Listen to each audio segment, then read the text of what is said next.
नमस्कार बच्चों, मैं Neelam, assistant professor, government college Balsamand. अब हमारा 5th सेमेस्टर स्टार्ट हो चुका है। तो इस साल जो हमारा सब्जेक्ट रहेगा वो है आर्थिक भूगोल या इकोनॉमिक ज्योग्राफी। इसके अंदर जो हमारा पहला टॉपिक रहता है वो है nature and scope of economic geography या आर्थिक भूगोल की प्रकृति एवं विषय वस्तु।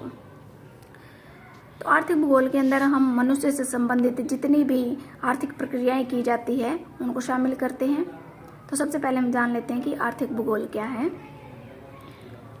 आर्थिक भूगोल मानव भूगोल की उपशाखा है और इसके अंतर्गत मनुष्य की आर्थिक क्रियाओं के वितरण तथा प्राकृतिक परिस्थितियों के साथ उनके संबंधों का अध्ययन किया जाता है। यानी मनुष्य कौन कौन से स्थान पर किस प्रकार की एक्टिविटी करता है। मानव जो आर्थिक क्रिया करता है उनमें वस्तुओं का उत्पादन, वितरण, उपभोग तथा विनिमय आदि क्रियाएं शामिल की जाती है। इसके अंदर हम अध्ययन करते हैं कि मनुष्य ने कौन कौन सी वस्तुओं का उत्पादन किया है, उन वस्तुओं का वितरण कहाँ कहाँ पे है, उनका यूज कैसे करता है, उनका वस्तुओं का इंपोर्ट एक्सपोर्ट कैसे करता है। तो ये सारी प्रक्रियाएं होती है वो इकोनॉमिक ज्योग्राफी में शामिल की जाती हैं। पृथ्वी पर मिलने वाले मानव की आर्थिक क्रियाओं के अंदर बहुत सारी क्षेत्रीय विभिन्नताएं पाई जाती है और इन क्षेत्रीय विभिन्नताओं का प्रमुख कारण प्राकृतिक एवं मानवीय कारण है। यानी जो प्राकृतिक तत्व होते हैं वो जो क्रियाएं होती हैं उनके अंदर विभिन्नता उत्पन्न कर देते हैं। विश्व के विभिन्न भागों में पाए जाने वाले मनुष्य की आर्थिक क्रियाएं तथा उनकी क्षेत्रीय विषमताओं का अध्ययन आर्थिक भूगोल की विषय वस्तु है। उसके बाद हम जानते हैं कि आर्थिक भूगोल की परिभाषाएं क्या क्या है, कौन कौन से विद्वानों ने आर्थिक भूगोल को डिफाइन किया है, इकोनॉमिक ज्योग्राफी को डिफाइन किया है, डेफिनेशन दी है उनके बारे में। तो सबसे पहले हम जान लेते हैं गोट्स के अनुसार। तो गोट्स कहते हैं कि आर्थिक भूगोल विश्व के क्षेत्रों की प्रकृति का अनेक वस्तुओं के उत्पादन पर प्रभाव की वैज्ञानिक खोज करना है। नेक्स्ट आ जाते हैं R.E. मर्फी। आर्थिक भूगोल विभिन्न स्थानों के लोगों की आजीविका की समानता एवं विभिन्नताओं से संबंधित है। नेक्स्ट आ जाते हैं ब्राउन के अनुसार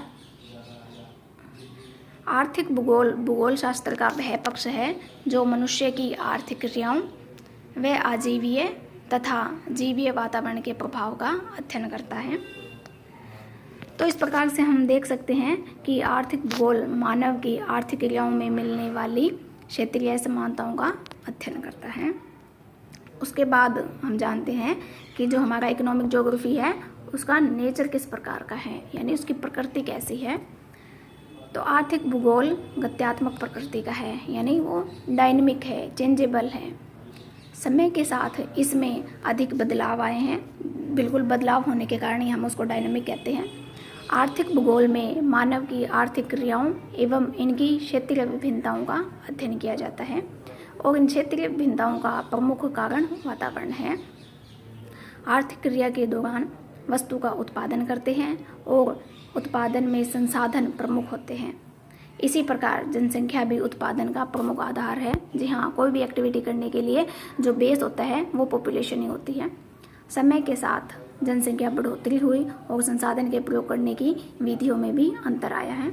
जब मनुष्य जंगलों में रहता था तब अपने जीवन यापन के लिए वह शिकार और जंगलों से वस्तुओं का संग्रहण करता था। जी हाँ, तब मनुष्य सिर्फ अपने गुजारे के लिए जो क्रिया होती थी वो करता था, लेकिन आज उसकी ज़रूरतें बढ़ चुकी है तो उसकी जो एक्टिविटी है वो भी चेंज हो चुकी है।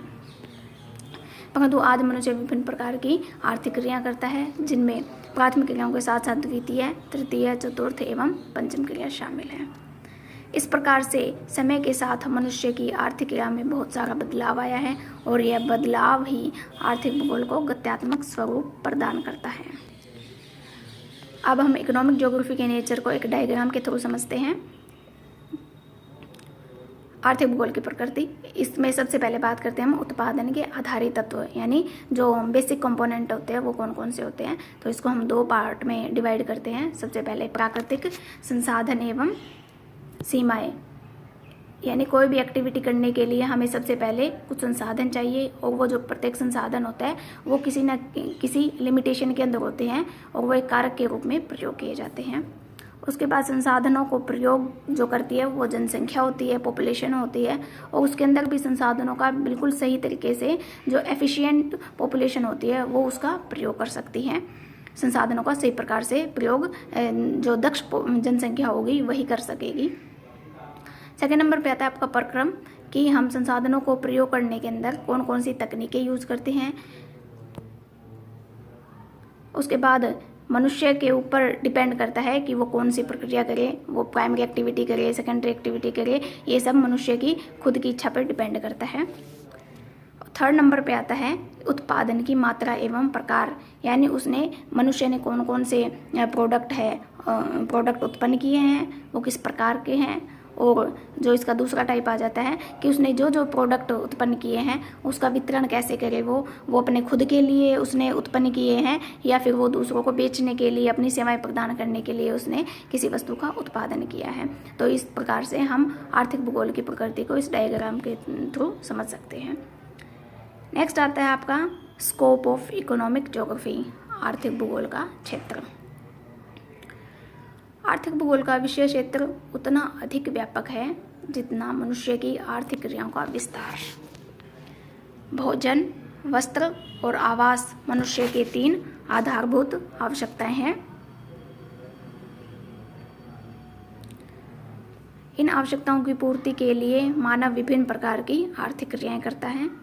मानव की आर्थिक क्रियाओं में क्षेत्रीय विभिन्नता मिलती है और आर्थिक भूगोल इन क्षेत्रीय विभिन्नताओं का अध्ययन करता है। आर्थिक भूगोल निम्नलिखित प्रश्नों के उत्तर देने का प्रयास भी करता है। तो देख लेते हैं कि हम वो कौन कौन से प्रश्न आते हैं। फर्स्ट ऑफ ऑल आ जाता है आपका आर्थिक क्रियाएं किस प्रकार से की जाती हैं। कोई ना कोई किसी ना किसी तरीके से तो हमें क्रियाएं करनी होती है। तो पहला जो प्रश्न का उत्तर जो देता है इकोनॉमिक ज्योग्राफी की आर्थिक क्रियाएं किस प्रकार से की जाती हैं।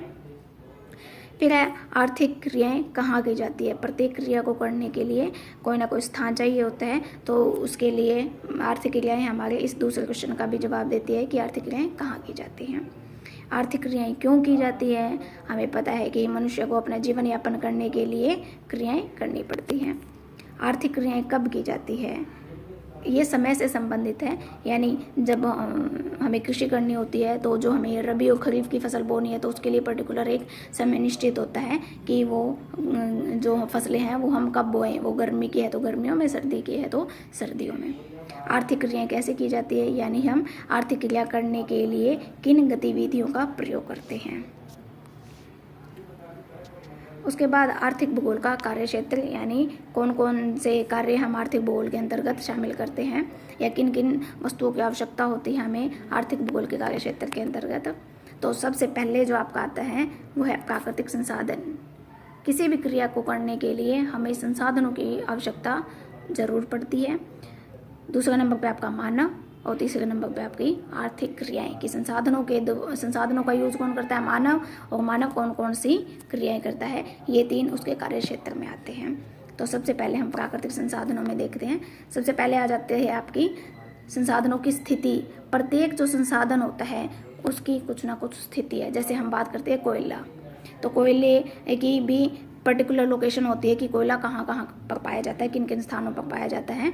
तो ये प्राकृतिक संसाधन की स्थिति, जलवायु, वनस्पति, मिट्टी, खनिज, ऊर्जा शक्ति संसाधन, धरातल, जलाशय, ये सभी प्राकृतिक संसाधन है और उनकी पर्टिकुलर जगह होती है, वो अपनी फिक्स जगह पे पाए जाते हैं।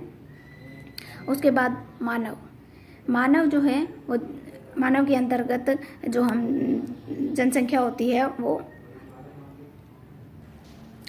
इसमें हम डेमोग्राफी का अध्ययन करते हैं, यानी कहाँ पर कितनी जनसंख्या है, जनसंख्या घनत्व कितना है और जनसंख्या की विशेषता क्या है, आयु वर्ग कैसा है, जनसंख्या के अंदर जो शिक्षित लोग कितने हैं, अशिक्षित लोग कितने हैं, इनका अध्ययन करते हैं। जो पॉपुलेशन है वो किस प्रकार की टेक्नोलॉजी का यूज़ कर रहा है, उसमें सामाजिक विशेषताएं किस प्रकार की है, सांस्कृतिक विशेषताएं किस प्रकार की है, लोग किस प्रकार की भाषा का प्रयोग करते हैं, ये सब चीज़ों का जो अध्ययन करते हैं वो भी आर्थिक भूगोल के कार्य क्षेत्र के अंतर्गत आता है। उसके बाद आर्थिक क्रियाएं कि मनुष्य कौन कौन से प्रकार की आर्थिक क्रियाएं करता है। तो सबसे पहले प्राइमरी एक्टिविटीज़ के अंदर आ जाता है कृषि, फिर है उद्योग, विनिमय, व्यापार, वाणिज्य, वितरण, डिस्ट्रीब्यूशन, और सेवाओं के अंदर आपके शिक्षण से संबंधित भी हो सकती है, वो चिकित्सकीय भी हो सकती है। तो ये सब क्रियाएं जो होती है वो आर्थिक क्रियाओं का या आर्थिक भूगोल का कार्य क्षेत्र के अंतर्गत शामिल की जाती हैं। मानव अपने जीवन की आवश्यकताओं की पूर्ति के लिए विभिन्न प्रकार की वस्तुओं का उत्पादन करता है। वह अपनी वस्तुओं का अन्य भूभागों की वस्तुओं के साथ विनिमय भी करता है, जिसके लिए वह परिवहन के साधनों का प्रयोग करता है। देखिए, कोई भी व्यक्ति वो अपनी ज़रूरत का सामान सारा खुद उत्पन्न नहीं कर सकता, उसको खुद की ज़रूरत के सामान के लिए दूसरों व्यक्ति के ऊपर भी डिपेंड रहना पड़ता है, जिसके लिए वो परिवहन के साधनों का प्रयोग करता है। अतः आर्थिक भूगोल में मनुष्य के व्यवसायों जैसे कृषि, पशुपालन, मत्स्य ग्रहण, लकड़ी काटना, खाने खोदना, वस्तु विनिर्माण उद्योग, व्यापार, परिवहन आदि के विकास तथा वितरण का विश्लेषणात्मक अध्ययन किया जाता है। मानव की यह सभी क्रियाएं, आर्थिक क्रियाएं उसके प्राकृतिक वातावरण पर निर्भर करती है। प्राकृतिक वातावरण के अंतर्गत प्राकृतिक स्थिति जैसे जलवायु, मिट्टी, वनस्पति, जीव जंतु, खनिज आदि सम्मिलित किए जाते हैं। आर्थिक भूगोल में मनुष्य की आर्थिक क्रियाएं समस्त अध्ययन का केंद्र बिंदु होती है। यानी जो भी क्रियाएं करता है वो करनी तो मनुष्य को ही होती है, इसलिए जो सेंटर पॉइंट रहता है वो मनुष्य ही रहता है। जैसे जैसे मानव जनसंख्या बढ़ती जा रही है तो मानव की ज़रूरतें भी बढ़ती जा रही हैं और इनसे मानव की आर्थिक क्रियाओं का विस्तार होता जा रहा है। अपनी ज़रूरतों को पूरा करने के लिए मनुष्य प्राकृतिक पर्यावरण अधिक से अधिक दोहन करने लगा है। तो ये है हमारा जो इकोनॉमिक ज्योग्राफी है उसका नेचर एंड स्कोप। धन्यवाद।